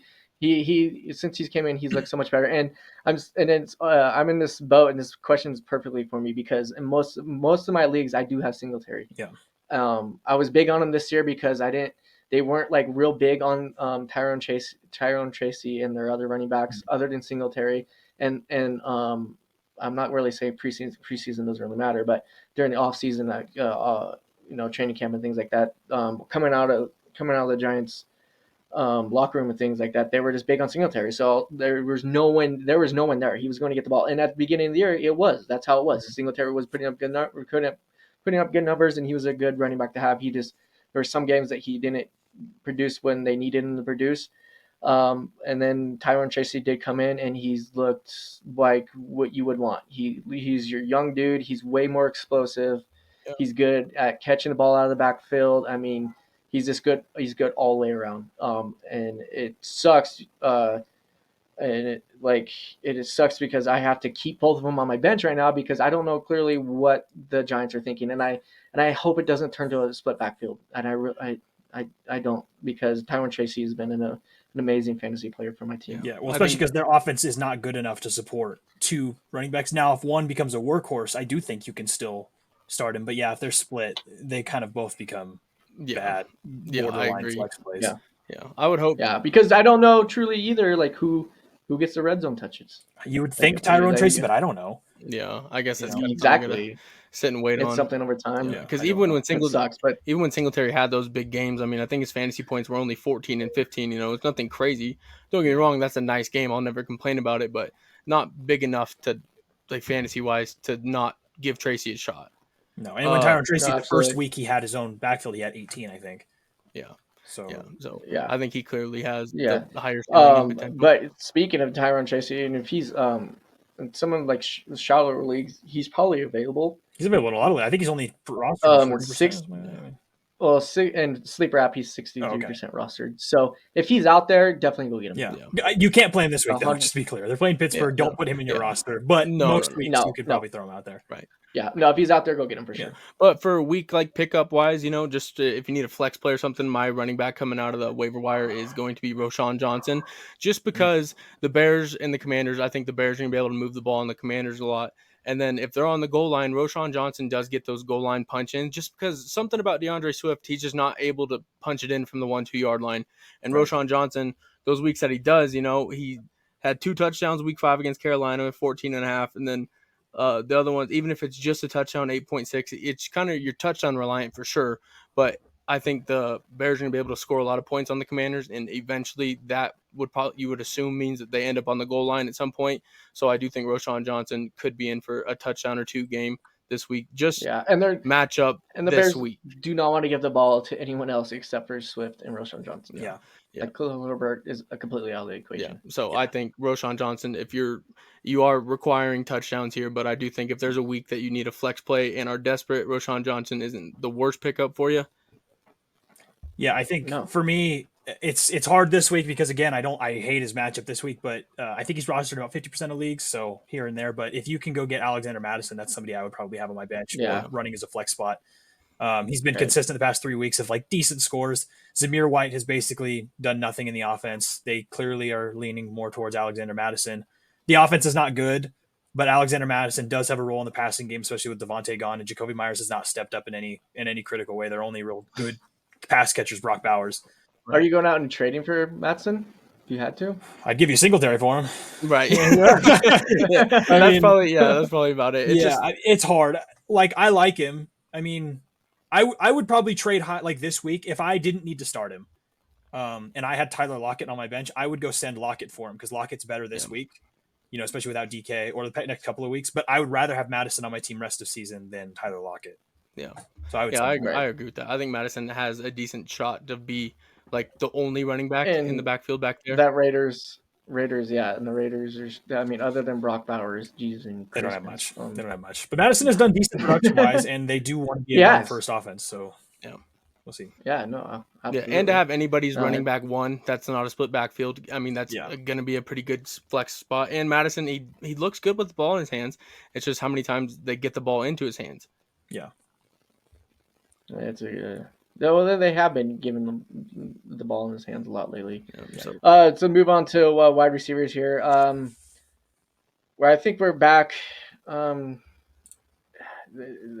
It gets so hard at the end of the year to find some of these guys, and it's the struggles with buys and his health issues. And I think this guy's a good candidate because this team is kind of down in the dumps, and it's going to be Juwan Jennings again.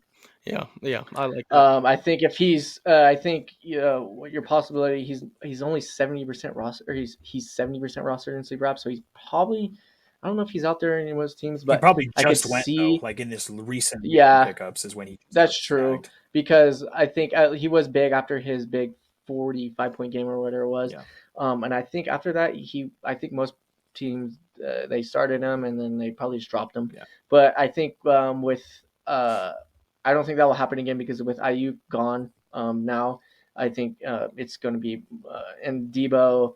Debo, don't get me wrong, Debo is great, but Debo is just, oh my gosh, dude, I don't want. He's lethargic. I would not want Debo on my team, honestly. He's gonna get up good numbers for you, but I would sell Debo. Me too. I would too because he's playing every other week. You know, his down weeks can be real bad. His up weeks are aren't going to give you 30 points. I don't think, And like, he's a high level name where you could probably get somebody good. Like if you're able to sell him and he hasn't had a horrible year. No, if you could package him with like Tank Bigsby and go get Garrett Wilson, I would be happy about that. Yeah, I think you do that 100% of the time. Yeah, so my wide receiver pickup this week, Keon Coleman from the Bills. I know they just got Amari Cooper, but I mean, Keon Coleman, Josh Allen was still like obviously looking for him. I do think Keon Coleman, he was their first round draft pick. They're going to get him some sort of targets. He's not like crazy through the roof with it, but this last week he had 7. And if he can just get into the end zone with those sort of things, and Josh Allen's a good quarterback and is able to spread the ball out, seems to be open quite often.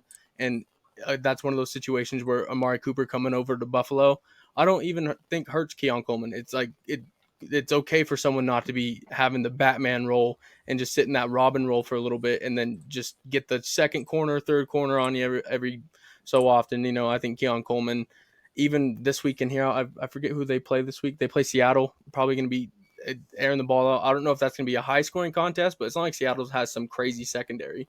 So I think Keon Coleman is a good flex play this week, and then probably a good person to have on your bench just in case you need an emergency flex play. I don't hate playing him most weeks, especially where their division. I mean, they play the Patriots twice. I know it's at the end of the year, but you also squeak in the Dolphins twice a year out of that too. So Josh Allen is a tough quarterback to have faith in. I like Keon Coleman talent-wise a lot. I drafted him a lot. It's just Josh Allen almost refuses to pick a guy to stick with. Hopefully that changes. Yeah. But we saw that especially last year, even when he had Stephon Diggs. I mean, you'd have these weeks with Gabe Davis where he'd have 29 and then he'd have 0 and then he'd have 0 again and then he'd have 27. And you're like, all right, you're killing me, pal. Yeah. Like you got to make a choice here. I agree. And Josh Allen. The nice thing about Diggs, and I said this too when he was traded, is if you watch Diggs play, especially in Buffalo, Diggs is very good at scrambling with the quarterback. Yeah. So that's why I think him and Josh Allen were so great. Is he's good at following the quarterback. And Josh Allen, he's one of those guys like we're talking Kyler Murray. He gets out of the pocket and he's good at scrambling. He can run around. Yeah. And Diggs is good at just following around. Got a cannon on him too, but yeah, Josh Allen's a pretty good quarterback, and I think he finds the guys. If you're open, he'll probably get you the ball. If he's not, it's probably one of those games where Josh Allen just wants to hurdle and truck people and score 3 rushing touchdowns. So that does happen if you want to be wary about that. But I like a Keon Coleman play. Yeah. Nice. Yeah, I'm still in on Demario Douglas, honestly. I still think I know the Patriots offense is not impressive. And I would include Hunter Henry in this if we're not going to do tight ends also. If Hunter Henry's available, I would go pick him up for most teams. Barring outside the top 5 tight ends, I think he's actually really high. Especially with these rookie quarterbacks, they seem to have a preference to tight ends. Probably just easier to get them the ball. But with Demario Douglas, the Patriots receivers are so just dilapidated everywhere. You don't have a lot there. I would put pretty good stock in him. I think he could be a guy you could play pretty consistently in the flex. I don't think he will ever crack 20, but I think you could get high teens for him, and I think you could securely ask for like 11 to 12. Yeah, a good flex. Yeah, I think he'll get a lot of his points off targets. Very good route runner sort of guy, and a safety blanket that Drake May obviously is going to want. So, and you could tell this week without that. I mean, Jalen Polk drops footballs constantly, and Drake May was missing that guy that just kind of gets open, for 5-6 yards at a time, sees a spot in a defense and sits down in it. So yeah, I love that. And then, I mean, for tight ends, Hunter Henry, I'm right there with you. I think Hunter Henry's a solid tight end pickup. Yeah, I don't know what his roster rate is. I'm not overly familiar. Let me whoops, scoop that up. Look it up, Jamie. Yeah, we need Jamie. Yeah, it's 36% in ESPN. That's 38% in sleeper. So he's available in most leagues. So for me, I mean, obviously, if you have a guy like Njoku or Kittle or any of the, I mean, you're not starting Hunter Henry. But if he had nine targets though, that's what I'm saying. If you're a Mark Andrews owner, I mean, shit, I'm a Kelsey owner, and I'm even like, man, this is tough. Like, because Kelsey doesn't do anything, but I still would rather have Kelsey. But there's a lot of teams where I would rather go. If you have Kyle Pitts, I'd rather have Hunter Henry. If you have I don't know. It's tough. Most teams probably don't need him, but if you have Sam Laporta, I'd rather have Hunter Henry. Yeah. Right now, I mean, if you're starting Dalton Schultz, I'd rather run Hunter Henry just because, like we say, those rookie quarterbacks and tight ends, it's a big fella down the field that can get open, and Hunter Henry he's a pretty good athlete too. Can catch contested footballs. So I see Hunter Henry about at the Cade Otton level now. Like I think Cade Otton. I see them. Yeah, Cade Otton. As we're speaking tight ends, I think Cade. I mean, there's not many tight ends we can speak about this week. No. Yeah. There's other dudes out there, but K Dotton, I think he got picked up a lot. Weirdly enough, tight He's end pickups 61%. is I think Jonnu Smith. I mean, even I know. he was the only person to benefit With Tua, without. you think though? Yeah. Well, the only thing that I think of that is Jonnu Smith has he's kind of shown he has a good role as a tight end and Yeah, can open because they kind of hit him with those tight end screens and stuff, which they do. if anything I think helps up open the field downfield a little bit more. But it's just that offense with Tua coming back. It's just to throw it. He's down there somewhere. But I think Jonnu Smith has kind of done enough where he kind of deserves a few targets and receptions each week because he can move with the ball in his hands too. And that's Yeah. very athletic tight end. My only problem with that is I think as Tua comes back, I think the Dolphins are going to be on like a fast track on trying to get back onto who they were. Yeah. No, I agree. Before Tua, and I think A-Chan stock's going to go up. I think Waddle stock, And that's where I think those screens go. I think those screens moved to AJ, and I almost think they weren't giving A-Chan screens because they were like, "Listen, we're not going to win these games if we can stay out of this and not get injured." Right. Even Mostert, I think his stock goes up a big time. Yeah, no, I agree. Mostert, do you think though that's a tough one, right? Because he's touchdown dependent. Because he's not going to have the yards to or opportunities. I don't think. Yeah, I wouldn't. Yeah, I think A-Chain's level goes back to like what we're saying, back to the Dolphins, like how they were. So I think those Hill, Waddle, and A-Chain are going to be like probably week to week starts. Other than that, it'll kind of be up in the air. Right. Let's move on to defenses. Okay. So my defense for this week, and this is just going to be purely, I think. We talking streamers or just what we like? Streamers, and if there's a defense out there that you think most teams isn't rostered very high, okay, and they could start probably for the rest of the year. But this week I'm gonna go hard, and this one's hard. Their schedule gets pretty hard. Their schedules are pretty easy, so I'm gonna go with the Detroit Lions for this week. They played Tennessee. They've been a pretty great defense, but after this week, I mean they kind of get into a deep zone. They got the Packers, and then so they got the Packers, the Texans, and then they got Jacksonville, which I think, and the Colts.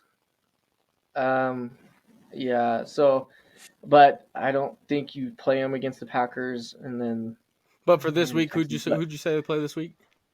The Detroit Lions. I think they're playing the Tennessee Titans. Yeah. So that's a pretty good stream for this week specifically. I mean, if you want to hold on. And the sleeper app, they're only 52% rostered, so they're probably out there. And if you need a defense to stream for the week, I go out and get them. Yeah, I don't hate that at all. Mine is going to be the Texans. They are playing against the Colts, and I think the Colts offense is absolutely horrendous. And I mean, if you can put a cap on Anthony Richardson's running, and I don't know if I think Jonathan Taylor comes back, but I don't know how much that affects me not playing the Texas defense, because I think Anthony Richardson will turn the ball over, and I don't know how many points the Colts are able to put up with how bad their offense looks as a whole. And the Texans also did just go out and get that Devin White fella, that linebacker that was played on the Bucs and then went to the Eagles, but didn't actually play on the Eagles. So I think Devin White's going to boost that defense quite a bit, unless he's not going to play for some reason. But I think the Texans will be a solid pickup stream this week for you. Yeah. I'm being a homer. I'm going Chargers this week. They play the Saints, the Spencer Rattler led Saints, to be clear. Yeah, I love that. I actually dropped. Or I don't know if I did it or I plan to drop the Jets defense for them. Not because I'm totally out on the Jets defense. I think they'll be good this week. But the Jets defensive schedule is terrible. The offensive schedule gets significantly better, but defensively their schedule gets significantly worse. So for me, the Chargers have a really good schedule coming up. So I would actually keep them over them. So I think I'm going to drop them for that. So the Jets, they play New England this week, which I see what you're saying. They're good this week. Then they go Houston, Atlanta, Indianapolis, bye. Seattle, Miami, Jacksonville. So like, there's more hard games than there is easy games in the foreseeable future. And the Chargers, they have coming up the 2 weeks after the Saints game. They play the Browns, then the Titans, and they end the season in your fantasy playoffs against Denver and New England. So beautiful. You just have really good matchups that I think they're a defense worth hanging on to. What's their roster percentage? The Chargers about 40%. 40%. Yeah, I didn't mention the Texans. Yeah, the Texans are 43, which I would imagine, other than like the top few defenses, are probably around 40, 50-ish, you know? Yeah. So, I think because obviously if you have the Steelers defense, you should play them. But or the Broncos, or the Broncos, you probably hold on to them fellas also. Heck yeah, baby. It was a good pickup for me.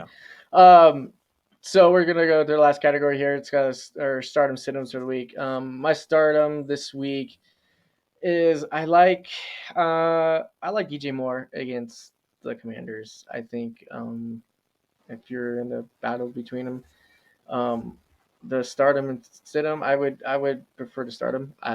Unfortunately, I can't start him in my league. I'm gonna try to go with I got the well, actually, I could probably start Do you him have in too our much league. depth? Is that like what you're talking about? Yeah, I'm one league. I just have. I'm going with the Cooper Cup and Tyreek Hill this week, Oh, Gotcha. yeah, but well, but pretty safe. I might. I mean, maybe I might sit Cooper Cup over DJ Moore this week specifically. I just think with trade talks, I'm just not as. I don't know. I think they might go away a little bit. I Yeah, still think yeah, he's going to be and good. I might take a chance on DJ Moore this week, especially with a good matchup over Cooper yeah, Cup. Because I'm debating in a league I have basically a start two between Josh Jacobs, Jaden Reed, and DJ Moore. And yeah, it's a I tough do one. have a tough decision where I don't really know. I know Jaden Reed had a bad week last week, I, but he's a guy like Brian Thomas where he has the potential to really pop off. yeah, Yeah, It's hard. yeah, I think I start him over DJ. I think I start DJ. I think I start more over You Reed, think it's but tough? over the Josh Jacobs, I don't I know. know it's hard to start. Running It's a backs are so tough consistent decision. for floors, even though Josh Jacobs doesn't have. Yeah, no, and that's my thing too. Is like I prefer like most of my flex positions in leagues are going to be running Yeah. backs. yeah, I agree. My stardom this week is Jackson Smith and Jigba. The Seahawks are playing against Buffalo, and without DK, I think Geno is gonna shine more towards Jackson Smith and Jigba, and this is kind of his opportunity to show he can be a wide receiver one kind of guy. Yeah. And I mean, Buffalo's defense is good, but it's nothing crazy. Seahawks throw the ball a ton. I like Geno Smith. I think JSN steps in and can get you a decent game this week. I don't think he can give you DK numbers when DK's at like his highest and balling out. But I do think Jackson Smith and Jigba, his ceiling I would say is around 20, but I don't think he's going to give you 5 or 6 this week. I think he'll probably get his projections 13.7. He'll probably end with around then. So I like his projection, but I think he has the opportunity to throw you a big game. Yeah. Yeah, I think my start, and we talked about it a little bit earlier, but mine's probably for a lower projection guy. I think 13.6 is Jalen Waddle. I would Yeah. start him this week pretty confidently. I think people are more confident with Tyreek having a big bounce back, and I think that's safe. Right. But I think Jalen Waddle, when Tua's playing, he easily supports both wide receivers, even with HN Oh, getting a lot. So absolutely. I would Yeah, feel comfortable absolutely. expecting high teens from Eh, Jalen Waddle this week. Yeah, Yeah, I and agree. and week to week, I think that's a hard thing. It's a crappy thing for like. Don't get me wrong. I think Hill's the better fantasy guy to Yeah. have, but I mean Waddle could have better weeks than him. Yeah, I a And agree. like lot of talent Yeah. wise, times. he's very good. So, On most teams, he's a wide yeah. receiver one. I mean, Yeah. Oh, absolutely, Yeah. I agree. absolutely. I think Um, we'll move on to the sit-em this week. Mine's gonna be Deontay Johnson of the Panthers. Earlier today, yesterday, or no, they came out today and said it, but yesterday, Andy Dalton was in a car wreck. He screwed up his thumb or something like that. So they came out and said Bryce Young is going to play. They're playing the Steelers, or they're playing the Broncos, in Denver. PS2 is And back. I think. I've been saying this all year, dude. You do not start anyone against Patrick Surtain. I mean, and I'm not saying like just don't start him. Like I'm never saying that, but if like you have options, Time to find some rotation. probably. And I mean, there's some guys out there like I think Tyler Lockett with Metcalf being gone, I think Tyler Lockett might have a better week than Deontay Johnson this week. Yeah. And that's just what I'm saying, like PS2, and it's not just him. I mean, clearly he didn't play last week, and look what they did to the. I mean, it was the But still, it's a Saints. good defense all the way around. It really is. Yeah, absolutely. Yeah. My sit-in for the week's gonna be Terry McLaurin going against the Bears without Jaden Daniels. Bears, if they have a pretty solid defense regardless, but if they do something like really well, it is stop the pass. And without Jaden Daniels, I don't know if McLaurin's going to give you those bigger games that he's been having. Mariota's not a bad quarterback though, so I mean, I'm not like fully on it, but I do think if you have some rotation to move people around, Terry McLaurin might be your sit option for the week because he is kind of those guys who I would think would be in somebody's fantasy roster where you sit and replace due to matchups. And this week, I would probably take it easy on him against the Bears. Yeah. And without I Jane agree. Daniels, that poor feller. Yeah, my Mama sit Titty's all this right. week. I mean, it's not a super hot take, but I do think most people are starting him still, even with how it's been. Is probably Ramondre Stevenson. Yeah. he has declined significantly. He doesn't hang on to the ball even when he does do good. The Jets defense, while looking poor last week, New England, I don't think will have the same success, as well as the Steelers defense gave really advantageous field position. So a lot of game script with them starting in bad spots and having a ton of possessions because the Jets offense was so poor. So right. And that hasty dude. And it's a divisional game too. That hasty dude in New England looked like he was pretty good catching the ball out of the backfield too. And I think if you're the Patriots, you can't really be a run first offense because you're not going to be in run first situations. So you got you selling Stevenson. I mean, I mean, what's somebody going to, I mean, for what, I guess, I mean, because Ramondre, the one tough thing is, while I'm not a big fan, his schedule does get easier. Yeah. It does get better in that way. But yeah, with the kind of arrival of Jermichael Hasty, who I think is more talented just by watching him. I declined to trade this week. I think it's kind of a no-brainer, but Garrett Wilson for Stevenson. That's offensive. I mean, I would sell Ramondre for like, oh man, that's a tough one. Because who's in their ballpark? I mean, let me look. If I was looking for like a receiver. What you would? I would trade Ramondre for Deontay Johnson. Yeah, I probably would too. Yeah. I mean, it's kind of like that level. I mean, like we said earlier, I mean, I'm big on Olave. If you can go give Ramondre right now for Olave, I would do that. If you could give Ramondre for Amari Cooper. Yeah, I like that one actually. If you can give Ramondre for Marvin Harrison Jr., I think you do that. Even though his Harrison Jr. looks a little sketchy right now, I would still rather have Marvin Harrison Jr. than Ramondre. I think that's a fair trade though, because both the ceilings on those players are very high. Yeah, I don't want to bring him up because I know Timmy's sick about the guy, but I would probably trade Ramondre for Darnell Here Mooney. we go. I don't want Darnell Mooney, but I would rather have him over Ramondre. That's about the level I look at. Money. I agree with that. Heck yeah, baby. That's about the level. All right. Well, yeah, I think it was a great podcast. Garrett, thanks for stepping in. That was it was a fun time. We appreciate the input about and everything. Absolutely. Appreciate everyone out there listening and keep tuning in week to week. Go check out the TikTok, please. Please and thank you. Porch Beers Podcast. Yeah, and we're on YouTube and we're on Instagram and we're on no, just kidding. All right. Yeah, don't listen to me. We'll see y'all next week. Peace out. Thank you for listening to the Porch Beer Sports Podcast. Follow and subscribe for weekly content.